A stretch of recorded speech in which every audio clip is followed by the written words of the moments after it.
ನಾಡಿನ ಸಮಸ್ತ ಜನತೆಗೆ ಶ್ರೀ ಗುರು ಸಿದ್ದರಾಮೇಶ್ವರರ 853ನೇ ಜಯಂತಿಯ ಭಕ್ತಿಪೂರ್ವಕ ಶುಭಾಶಯಗಳನ್ನು ಸಲ್ಲಿಸುತ್ತೇನೆ. ನಮ್ಮ ನೊಡಂಬ ಸಮಾಜದ ಕುಲಗುರುಗಳಾದಂಥ ಶ್ರೀ ಸಿದ್ದರಾಮೇಶ್ವರರು ತಮ್ಮ ಕಾಯಕ ನಿಷ್ಠೆಯಿಂದ ಸೊನ್ನಲಿಗೆಯನ್ನು ಅಭಿನವ ಶ್ರೀಶೈಲವನ್ನಾಗಿಸುವ ಮಹಾನ್ ಚೇತನರು. ಕರ್ಮಯೋಗಿ ಶ್ರೀ ಸಿದ್ದರಾಮೇಶ್ವರರ ಜೀವನ ಮತ್ತು ಉಪದೇಶಗಳು ನಮ್ಮೆಲ್ಲರ ಬದುಕಿಗೆ ಸದಾ ದಾರಿದೀಪವಾಗಿದೆ.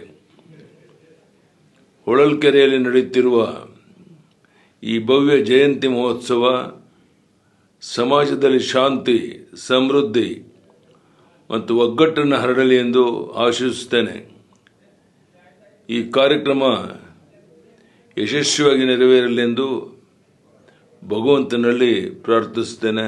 ನಮಸ್ಕಾರ, ಧನ್ಯವಾದಗಳು.